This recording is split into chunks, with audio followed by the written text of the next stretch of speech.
ಎಲ್ಲರಿಗೂ ನನ್ನ ನಮಸ್ಕಾರ. Welcome back to my channel. So ಬನ್ನಿ, ಇವತ್ತು ದಂಟನ ಸೊಪ್ಪು ಹಾಗೂ ಹಸಿ ಅವರೆಕಾಳು, ಹಸಿ ಹುಣಸೆಕಾಯನ್ನು ಉಪಯೋಗಿಸ್ಕೊಂಡು ಬಸ್ಸಾರು ಮಾಡೋ ವಿಧಾನ ನೋಡೋಣ. ಸೊ ಮೊದಲನೇದಾಗಿ ನಾನೊಂದು ಕುಕ್ಕರ್ನ ತೆಗೆದುಕೊಂಡಿದ್ದೀನಿ. ಅದಕ್ಕೆ ಹಸಿ ಅವರೆಕಾಳನ್ನು ಸೇರಿಸ್ಕೊತಾ ಇದ್ದೀನಿ. ಅನಂತರ ದಂಟಿನ ಸೊಪ್ಪನ್ನು ತೆಗೆದುಕೊಂಡು ಚೆನ್ನಾಗಿ ತೊಳೆದು ಕಟ್ ಮಾಡಿ ಇಟ್ಕೊಂಡಿರ್ತಕ್ಕಂಥ ದಂಟಿನ ಸೊಪ್ಪನ್ನು ಸೇರಿಸ್ಕೊತಾ ಇದ್ದೀನಿ. ಸೊ ದಂಟಿನ ಸೊಪ್ಪನ್ನು ಸೇರಿಸ್ಕೊಂಡ ನಂತರ ನಾನಿಲ್ಲಿ 2 ಟೊಮೊಟೊವನ್ನು ಕೂಡ, ಮೀಡಿಯಮ್ ಸೈಜ್ ಟೊಮೆಟೊವನ್ನು ಕೂಡ ಸೇರಿಸ್ಕೊಂಡಿದ್ದೀನಿ. ಅನಂತರ 3 ಗ್ಲಾಸ್ ಆಗುವಷ್ಟು ನೀರನ್ನು ಸೇರಿಸ್ಕೊತಾ ಇದ್ದೀನಿ ನಾನು. ಸೊ ಈ ಲೋಟದ ಅಳತೆಯಲ್ಲಿ ನಾನು 3 ಗ್ಲಾಸ್ ಆಗುವಷ್ಟು ನೀರನ್ನು ಸೇರಿಸ್ಕೊಂಡಿದ್ದೀನಿ. ನಂತರ ರುಚಿಗೆ ತಕ್ಕಷ್ಟು ಉಪ್ಪನ್ನು ಕೂಡ ಸೇರಿಸ್ಕೊತಾ ಇದ್ದೀನಿ. ನಾನಿಲ್ಲಿ 2 ಟೇಬಲ್ ಸ್ಪೂನ್ ಆಗುವಷ್ಟು ಉಪ್ಪನ್ನು ಸೇರಿಸಿದ್ದೀನಿ, ಹರಳುಪ್ಪನ್ನು. ನಂತರ ಕುಕ್ಕರ್ ಲಿಡ್ಡನ್ನು ಕ್ಲೋಸ್ ಮಾಡಿ 1 ವಿಸಲನ್ನು ತೆಗೆದುಕೊತೀನಿ. ಸೊ ನೀವು ಕುಕ್ಕರ್ ಕೂಗ್ಸಾದರೂ ಮಾಡ್ಬೋದು, ಇಲ್ಲಾಂದರೆ ಓಪನ್ ಲಿಡ್ಡಲ್ಲಾದರೂ ಬೇಕಾದರೂ ಮಾಡ್ಬೋದು. ಓಪನ್ ಲಿಡ್ಡಲ್ಲಿ ಮಾಡಿದ್ರೆ ಸ್ವಲ್ಪ ಸಮಯ ಹಿಡಿಯುತ್ತೆ. ಸೊ ಅದರಿಂದಾಗಿ ಕುಕ್ಕರಲ್ಲಿ ಮಾಡಿದ್ದೀನಿ. ಸೊ ನೋಡ್ತಿರ್ಬೋದು, ಕುಕ್ಕರ್ ವಿಸಲೆಲ್ಲ ಹೋಗಿದೆ. ಓಪನ್ ಮಾಡಿ ನೋಡೋಣ. ಸೊ ಇವಾಗ ಟೊಮೆಟೊ, ಚೆನ್ನಾಗಿ ಬೆಂದಿರ್ತಕ್ಕಂಥ ಟೊಮೆಟೊವನ್ನು ಸಪ್ರೇಟು ತೆಗೆದಿಟ್ಕೊತಾ ಇದ್ದೀನಿ ನಾನು.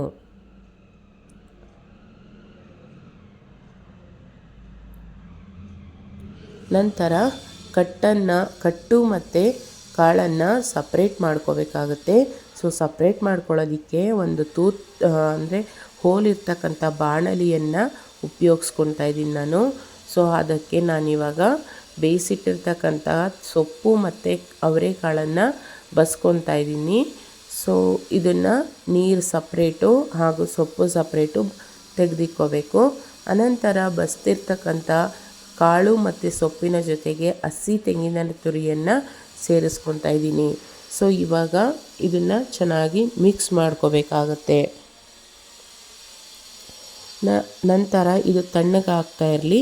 ಸೊ ನಂತರ ರುಬ್ಲಿಕ್ಕೆ ಬೇಕಾದಂಥ ಇಂಗ್ರೀಡಿಯೆಂಟ್ಸ್ನ ನೋಡ್ಕೊಳ್ಳೋಣ. ಬೇಯಿಸಿಟ್ಟಿರ್ತಕ್ಕಂಥ ಹಸಿ ಹುಣಸೆಕಾಯಿ ಹಾಗೂ ಮೆಣಸಿನಕಾಯಿ ಹುರಿದಿಟ್ಕೊಂಡಿದ್ದೀನಿ, ಟೊಮ್ಯಾಟೊ, ಹಾಗೆ ಸ್ವಲ್ಪ ಅವರೆಕಾಳು, ಬೆಳ್ಳುಳ್ಳಿ, ಜೀರಿಗೆ, ಒಗ್ಗರಣೆಗೆ ಬೇಕಾದಂಥ ಈರುಳ್ಳಿ, ಕರ್ಬೇವಿನ ಸೊಪ್ಪು, ತೆಂಗಿನ ತುರಿ ರುಬ್ಕೊಳ್ಳೋದಕ್ಕೆ, ಹಾಗೆ ಒಂದು ಮಿಕ್ಸಿ ಜಾರನ್ನು ತೆಗೆದುಕೊಂಡಿದ್ದೀನಿ. ಮಿಕ್ಸಿ ಜಾರ್ಗೆ ಸ್ವಲ್ಪ ಜೀರಿಗೆ ಹಾಗೂ ಹುರಿದಿಟ್ಟಿರ್ತಕ್ಕಂಥ ಹಸಿಮೆಣಸಿನ್ಕಾಯಿ, ಕಾಳು ಮತ್ತು ಬೇಯಿಸಿಟ್ಟಿರ್ತಕ್ಕಂಥ ಟೊಮೆಟೊವನ್ನು ಸೇರಿಸ್ಕೊತಾ ಇದ್ದೀನಿ. ಅನಂತರ ಸ್ವಲ್ಪ ಒಂದು 5-6 ಎಲೆಯಷ್ಟು ಕರ್ಬೇವಿನ ಸೊಪ್ಪನ್ನು ಸೇರಿಸ್ಕೊತಾ ಇದ್ದೀನಿ. ಅನಂತರ ತೆಂಗಿನ ತುರಿಯನ್ನು ಕೂಡ ಸೇರಿಸ್ಕೊತಾ ಇದ್ದೀನಿ. ಹಾಗೆ ಬೆಳ್ಳುಳ್ಳಿ, ಇಷ್ಟನ್ನು ಕೂಡ ಸೇರಿಸ್ಕೊಂಡು ಚೆನ್ನಾಗಿ ನುಣ್ಣಗೆ ರುಬ್ಕೋಬೇಕಾಗತ್ತೆ. ಸೊ ನೋಡ್ತಿರ್ಬೋದು, ಇವಾಗ ಸೊಪ್ಪು ತಣ್ಣಗಾಗಿದೆ. ಈ ರೀತಿಯಾಗಿ ಹಿಂಡ್ಕೋಬೇಕಾಗತ್ತೆ. ಸೊ ಸೊಪ್ಪಲ್ಲಿ ನೀರಾಂಶ ಇದ್ದರೆ ಚೆನ್ನಾಗಿರೋದಿಲ್ಲ. ಸೊ ಆದ ಕಾರಣದಿಂದ ಸೊಪ್ಪನ್ನು ಹಿಂಡ್ಕೊಂಡಿದ್ದೀನಿ. ಆನಂತರ ನಾನಿಲ್ಲಿ ಮಸಾಲೆಯನ್ನು ಕಟ್ಟಿನ ಜೊತೆಗೆ ಸೇರಿಸ್ಕೊತಾ ಇದ್ದೀನಿ. ಮಸಾಲೆಯನ್ನು ಸೇರಿಸಿದ ನಂತರ ಹುಣಸೆಕಾಯನ್ನು ಬೇಯಿಸಿಟ್ಕೊಂಡಿದ್ವಲ್ಲ, ಸೊ ಅದನ್ನು ಈ ಥರ ಸ್ಮ್ಯಾಶ್ ಮಾಡಿಕೊಂಡು ಅದರ ರಸವನ್ನು ಹಾಕ್ಕೋತಾ ಇದ್ದೀನಿ ಸಾಂಬಾರಿಗೆ. ಸೊ ಸುಗ್ಗಿ ಕಾಲದಲ್ಲಿ ಈ ರೀತಿ ಹುಣಸೆಕಾಯಿ ಸಿಗತ್ತೆ, ಎಲ್ಲ ಟೈಮಲ್ಲೂ ಸಿಗೋದಿಲ್ಲ.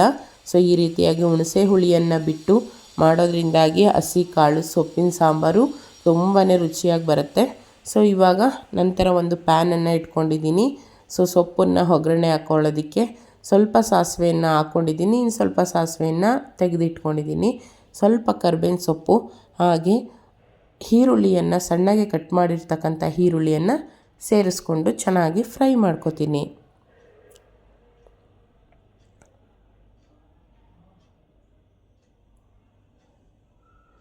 ಚೆನ್ನಾಗಿ ಫ್ರೈ ಆಗಬೇಕು.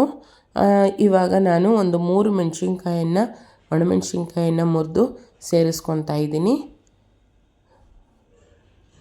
ನಂತರ ಚೆನ್ನಾಗಿ ಫ್ರೈ ಆಗಿದೆ ಈರುಳ್ಳಿ. ಈಗ ಸೊಪ್ಪು ಮತ್ತು ಕಾಳನ್ನು ಸೇರಿಸ್ಕೊಂಡು ಚೆನ್ನಾಗಿ ಈಕ್ವಲಾಗಿ ಮಿಕ್ಸ್ ಮಾಡಿಕೊಂಡು ಫ್ರೈ ಮಾಡ್ಕೊತೀನಿ. ಸೊ ಇದಾಗಿದೆ, ಪಕ್ಕಕ್ಕೆ ಎತ್ತಿಟ್ಕೊತೀನಿ. ಸೊ ಇವಾಗ ಅದೇ ಸ್ಟವ್ ಮೇಲೆ ಒಂದು ಪಾತ್ರೆಯನ್ನು ಇಟ್ಕೊಂಡು ಸ್ವಲ್ಪ ಎಣ್ಣೆಯನ್ನು ಹಾಕ್ಕೊಂಡಿದ್ದೀನಿ. ಸ್ವಲ್ಪ ಮಿಕ್ಕಿರ್ತಕ್ಕಂಥ ಸಾಸಿವೆಯನ್ನು ಕೂಡ ಸೇರಿಸ್ಕೊಂಡು, ಹಾಗೆ ಒಂದು ಗಡ್ಡೆ ಈರುಳ್ಳಿ, ಹಾಗೆ ಒಂದು ಕಡ್ಡಿ ಕರಿಬೇವಿನ ಸೊಪ್ಪನ್ನು ಕೂಡ ಸೇರಿಸ್ಕೊಂಡು ಫ್ರೈ ಮಾಡ್ಕೊತೀನಿ. ಸ್ವಲ್ಪ ಫ್ರೈ ಆದರೆ ಸಾಕಾಗುತ್ತೆ ಈರುಳ್ಳಿ. ಸೊ ಇವಾಗ ಆಗಿದೆ. ಇದ್ರ ಜೊತೆಗೆ ನಾನು ರುಬ್ಬಿಟ್ಟಿರ್ತಕ್ಕಂಥ ಮಸಾಲೆ ಸೇರಿಸಿದಂಥ ನೀರನ್ನು ಸೇರಿಸ್ಕೊಂಡು ಚೆನ್ನಾಗಿ ಕುದಿ ಬರೆಸ್ಕೊತೀನಿ. ಸೊ ನೋಡ್ತಿರ್ಬೋದು ಚೆನ್ನಾಗಿ ಕುದೀತಾ ಇದೆ. ಸೊ ಬಸ್ಸಾರು ರೆಡಿಯಾಗಿದೆ. ಸರ್ವ್ ಮಾಡ್ಕೊಳ್ಳೋಣ ಇವಾಗ. ಸೊ ನೋಡ್ತಿರ್ಬೋದು ಯಾವ ರೀತಿ ಕಾಣ್ತಾ ಇದೆ, ತುಂಬಾ ರುಚಿಯಾಗಿತ್ತು. ಸೊ ನೀವು ಕೂಡ ಟ್ರೈ ಮಾಡಿ. ನಾನು ಮಾಡಿದ ರೆಸಿಪಿ ನಿಮ್ಗೆ ಇಷ್ಟ ಆಯಿತು ಅಂದರೆ ಲೈಕ್ ಮಾಡಿ, ನಿಮ್ಮ ಫ್ಯಾಮಿಲಿ ಫ್ರೆಂಡ್ಸ್ ಜೊತೆ ಶೇರ್ ಮಾಡ್ಕೊಳ್ಳಿ. ಹಾಗೆ ಇನ್ನೂ ಯಾರೆಲ್ಲ ನನ್ನ ಚಾನಲ್ಗೆ ಸಬ್ಸ್ಕ್ರೈಬ್ ಆಗಿಲ್ಲ, ಪ್ಲೀಸ್ ಸಬ್ಸ್ಕ್ರೈಬ್ ಮಾಡಿ. Thank you for watching.